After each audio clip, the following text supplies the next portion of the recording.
All right, welcome everyone. We're Semblance of Sanity. I'm Caleb. I'm Jacob. And we're here for Fruits Basket, Season 1, Episode 3. Okay, we patch things up with Kyo. Soma and Kyo obviously are not just instant friends, of course. No. They have their own stuff that they're dealing with.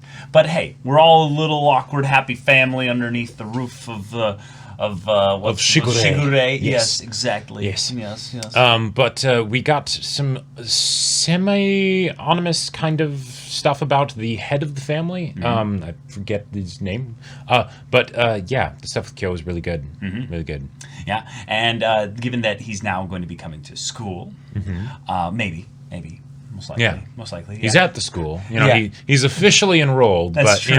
whether or not he'll actually show up. Will he go? Right. Yeah. It could lead to some interesting stuff there. But yeah, there's probably going to be a lot more character introductions at this point, given that they've now kind of given us the full rundown of how the family is connected to the Zodiac in general.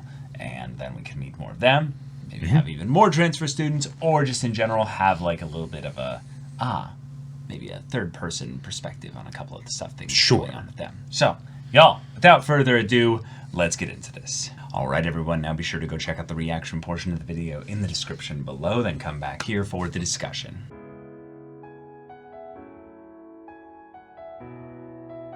All right, this is a good setup episode. This is a really good little bit of focus on Yuki. Yeah, and that's something where very much appreciated, because Yuki is a much shyer, more withdrawn character.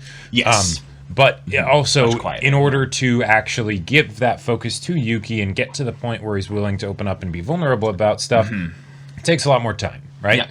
Because Kyo is a very straightforward kind of person, right? Or at the very least, I think he's much more brash, maybe. I think what you're like making a good comparison with here is that Kyo demands a response. Yes. And that's why, in a lot of ways, he's more popular socially with the thing that Yuki brought up. Sure. The thing is that Yuki is actively somewhat putting up, like, a quiet barrier, and one that doesn't demand a response. Right. The barriers that Kyo puts up are very, like, bam, like, in your face. But they're both putting up barriers. That's why they can't connect with each other. Yeah, and I think that's kind of what the main point of this episode was, almost. Because we got characterization for Yuki, because we got a bunch of characterization for Kyo last episode, and that was kind of what Kyo's conflict was for him as an individual. But as far as why the two of them can't get along, that's a bit more complicated. And I love how they set up that that they both are jealous of the other person, and that the very things that they desire the other person has, right? Grass is greener. And as a result, the other person infuriates them, right? Because not just because they have the things that they want, but because they have the things that they want and they're still unsatisfied, right? And it's if I had what you had, I would be happy. I would finally be at peace. There would be nothing more that I would need. So why is it that you, with everything, feel like you don't appreciate it, right? And it's I can definitely say that when I've seen people like that, where it really seemed like they had the thing that I wanted, and they treat it as peanuts, it bothered the shit out of me, like. Right. The aspect, though, of where Tohru brings up the idea of, well, everyone has a thing that makes them special, or something that, is their pickled wonderful. Plum. They're little pickled plum, but sometimes it's on their back, and you can't see what's on your own back. Now, I think that's a sweet way of looking at it here, but the idea, though, that we... because of our own lack of self-value, devalue other people in relationships and stuff like that, I think is a really, like, it's a really twisted, kind of, it's really sad aspect of life. But I almost see it as a bit insidious in some ways.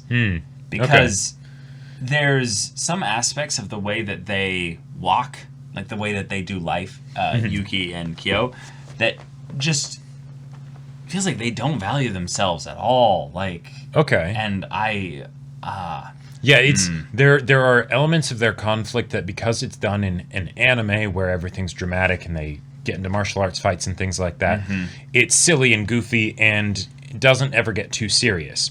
But if we were to see stuff like this in real life, it would be a lot harder to take it as comedy. Yeah. And yeah.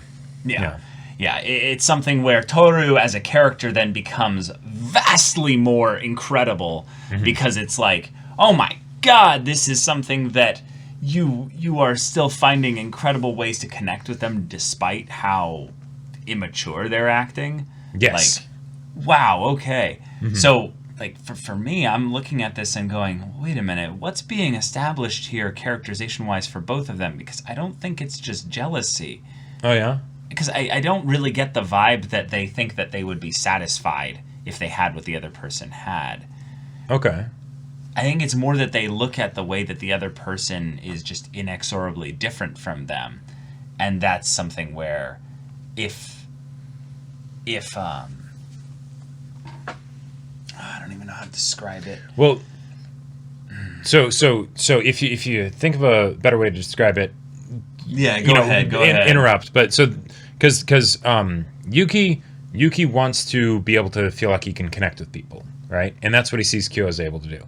Even though Kyo, the Kyo that he sees interacting with people, that's smiling and all that stuff, that's not how Kyo is, right? And then Kyo wants to be in the Soma family, which is what he sees Yuki as having, even though Yuki doesn't fully have that because he doesn't want to be in the Soma family. Right, he feels trapped in it, right? He's trying to escape from it. So Kyo, in the same way that Yuki sees Kyo as smiling and having plenty of friends and stuff, and that's not actually how it is. Kyo is seeing Yuki as being all smiling and like, oh yeah, I'm in the Soma family and it's great. Yeah, I think I got what I was getting at. Okay. By you saying that, thank you. The idea is that they don't understand why the other person doesn't value the things that they have. Right. It's not that I think that they would think that they would be satisfied if they had the things that the other person has. It's that they realize, wait, why are you not valuing yourself? Sure. It's the person that it's seeing a person that kind of resembles you in some ways, and then the things that like that's why it bugs you, because or maybe not similar to you, but it's when you see they're so different. Like yeah. That's, like I don't think it's that they're similar. It's that like they have different parts of themselves that they hate. Right. They're each in a warped part of self-hatred. That's the thing that makes me feel like this is insidious here. Okay. Is that there's aspects of the ways that they act that shows that they have self-hatred. And yet they're jealous of the other person's version of that almost. Okay. Like, so and it feels like they're yes. missing out on the plum that's right in front of them that's their own. They're, right, missing out on the plum, but then also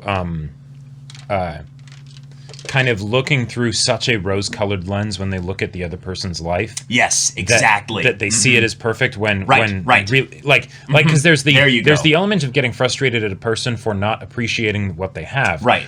But that's technically not what's kind of going on here. It's that they're imagining that the thing they have is actually different than how it is, and as such they get frustrated at the person because they don't appreciate it. But really, the thing that the fact that Kyo is able to have friends like this, no, it's not actually like that. He doesn't really have friends. And he doesn't even really, and the reason that he doesn't appreciate it is because, they're not really friends, and he's actually kind of terrified in these situations. Yeah. He's super nervous, right? Yeah.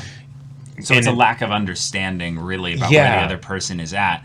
And then Tohru sees both the plums and goes, but why would you guys be jealous? Why would you guys feel insufficient when you have everything you'll need within who you are? Right. You're each vastly different, so why get hung up on comparison here? And that's, I would say, the best first starting point is usually comparison in general is one of the worst kind of mindsets to have when it comes to doing your daily do. Right. Acknowledge and accept the differences. Yeah, but also accept who you are. Mm-hmm.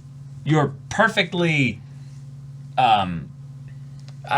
lacking in certain areas because you're an individual. You're not all of humanity. You're not going to have all the aspects of what makes humanity wonderful. And if you were, you would be nothing. You'd be a blob. Yeah, exactly. So go to another person and don't be jealous, but connect, understand. Right.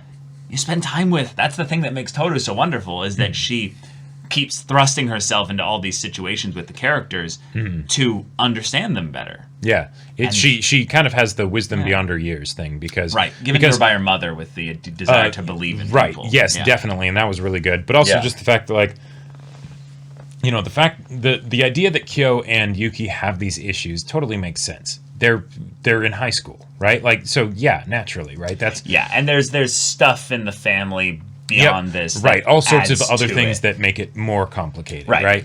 But maybe that's why these kinds of stories are popular in general, right? Of showing people that are growing up and figuring out who they are and stuff. Sure. Because one, we all go through that, but two, they get to now go on this journey where they figure out exactly the kind of person that they choose to be and their own proclivities towards things and weaknesses, strengths, and all of that, and then grow to accept those.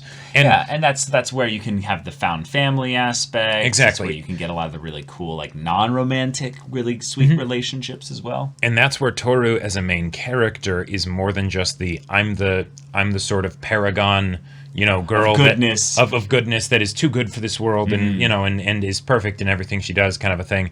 But it's perfect in her goodness. Sure. But the idea that it's more of something that she represents within the story rather than just being that way for arbitrary sake, you know. Right.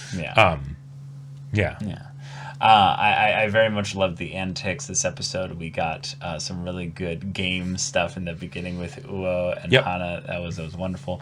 I gotta say, if they're setting up a little bit of a Kyo Uo ship like that, I would love that so much. Although I think that this is more of a classic love triangle setup kind of thing. I think so. Where you're gonna have Kyo and Yuki pining after Tohru. We literally had a big conflict resolution of this episode being Tohru being like, I like them both. Yeah. So, you know. So, she might not be aware of that angle of things, which could be rather interesting for conflicts in the future. But I do like the idea of the alley cat ship. You know, like you know, you got the steel pipe and you got the cat. You know, like hell yeah. It works so well. It really does.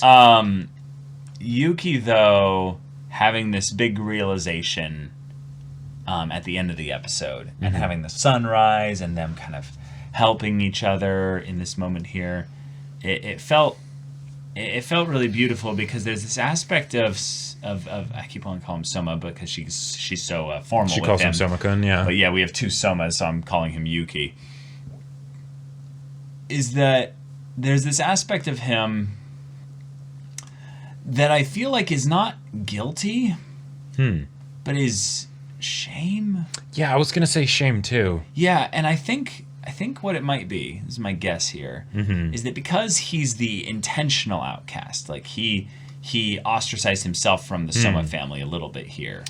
He's internalized a bit of the shame that they've put on him for doing that, and yet he resents the cage that he came from, so it's not like he wants to go back, like that shame is potentially something that can pull him back. But the idea that she's like, wow, I've just seen his true smile for the first time. I'm like, oh, wait a minute. How much pain are these boys actually hiding? Well, I think there's a lot of shoulds in Yuki. Like there's a lot of shoulds like that he keeps inside. And I like that. And the reason that it's the first time I've seen his true smile is because it's the first time he's truly allowed himself to be free, right? In that moment where suddenly he forgets about everything, right? It's not about anything else. Literally being outside of the family's bounds or property or whatever. And he's caring for his little base, right? Yeah. And you know, it also serves as the whole thing of like, hey, Yuki's the canon end character because he was introduced, you know, first and all of that stuff and all this stuff and showing that, you know, she's starting to like him and whatnot. Yeah. But I'm curious to see how Yuki deals with all of his stuff. Yeah. Because, two new characters. We did. One might have a crush on Kyo. Definitely not a member of the Zodiac from what we can see perspective. And assuming that's the case, then damn, she is super mega crushing. Yeah. But on the other side, we had German person. I love that Tohru was like, I don't understand English. That was funny as hell. So, like, English. Ah, yes, I speak English. German. Ich bin eins, zwei, drei, you know? Yeah, right. Those are very different.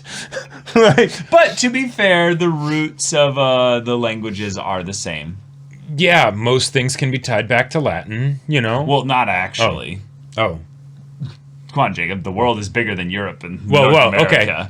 A lot of things can be tied back to Latin. Yes, I know. But that's the point from maybe the Japanese perspective as a language. Sure, that is a good point. Just something to remember. Yeah, no, yeah. Remember that Asia, Africa, South America, those totally. are all continents. No, right. But yeah, that it's something where, as an English speaker, German and English sound, of course, completely very different, right? Yes. Even thinking about other different languages, it's like, yeah.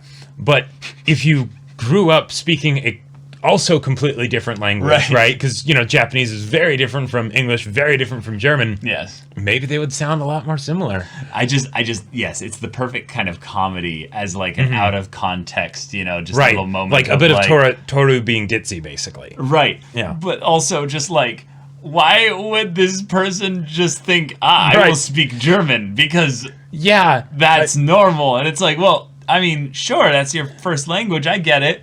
But like, do you know where you are? Right. Like no one probably like knows German.